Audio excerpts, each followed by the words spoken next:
Hey everybody, Nick here, and today I got a review for, force a habit. I got a disassembly for you of this little guy right here. This is the Finch knife company, Runtly. Weird freaking knife. Let's go ahead and take this little guy apart. Never even heard of these people before this. I think this is their first knife. So, very strange way to start your knife-making career, but hey. I'd rather somebody do something different. At some level, look, as much as I want to complain about roughly everything, I am 100% game for people doing weird things, because weird things are better than making yet another titanium flipper frame lock that no one's going to remember in 2 weeks. So, you know what, Runtly? You're, Finch, good for you. Today's Finch disassembly is going to be we will be joined by seagulls. They're very different birds than finches, but nevertheless loud. So, there is that. All right, construction-wise, very straightforward here. No shocks whatsoever. Very thick grease in the bearings, though, which means that we will probably do substantially better than the manufacturer did in terms of action once we have done this cleanup here. Because using super thick grease just doesn't tend to go well for bearings, in my estimation. I'm going to need some Q-tips here, and I am using rubbing alcohol here to clean this guy off. And if you're ever curious about any of the tools I use for maintaining my tools, go to nickshabazz.com/tools, and you'll see a video where I explain every damn thing that I use on a regular basis. Hopefully a good resource. But anyways, so we're going to go ahead and try and remove as much of this heavy grease as I can.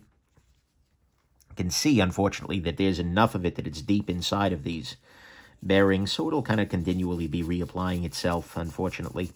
But just by removing a fair bit of it, that'll help us out.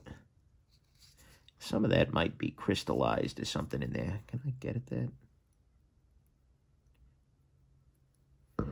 I'm using a little watch spring bar tool here to get up inside there.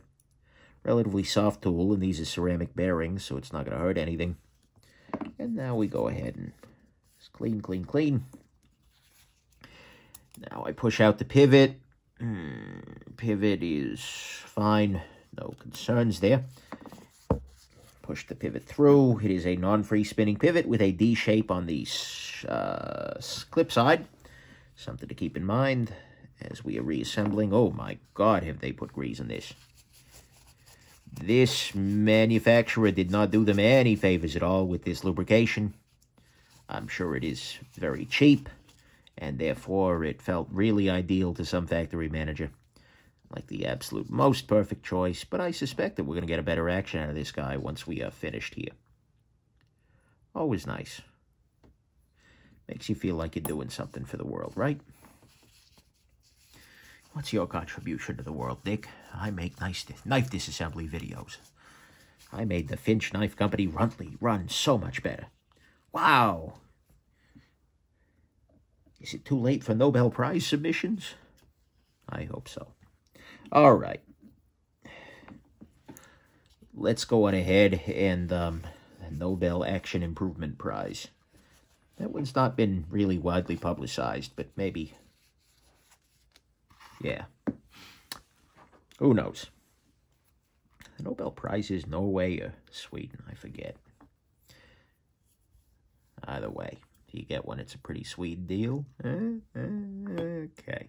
I'll clean off the pivot here. Just make sure everything's good to go. Like I said, no shocks here in internal construction-wise. We're good to freaking go. No problem. Let's go ahead and put this guy back together. I'll start off by putting the pivot in. This is a thick boy. Pivot needs to go with the tooled side, with the D-shaped side backwards. I'm just going to go on ahead and use the, I use the other scale as a wrench, basically, to turn the pivot. Oh, we got some nasty up in the pivot entrance there. Oh, it's some kind of a thread lock that just went crystal in there.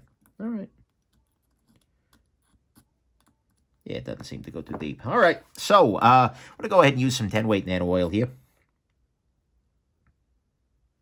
A much reduced weight lubricant should make things a little easier. Well, it should make things flip a little easier. There's that. Here is this. Beautiful. All right, now I'm going to put some lubricant here in the detent ball hole. That will lubricate the detent ball path as we are doing this, and then put a little lube right here on the bearing race and rotate the bearing to distribute. All right. Let's go ahead and snap everything back together. I have rotated the pivot slightly, so again, I'm going to use the other liner as a tool to get it aligned properly, and now we are aligned properly. Now what I need to do is reinstall the 2 screws holding the damn thing together. Find my D8 driver. I'm going to use a little bit of blue thread locker here to get this guy put back together properly. Come here. Hello, Seagull.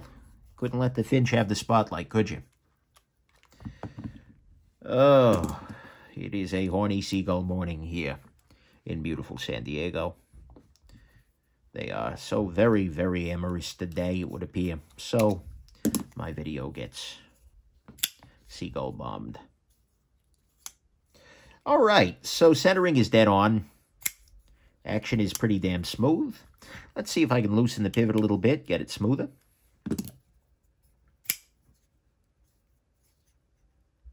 Slightest, tiniest bit of play there. Tighten down a little more.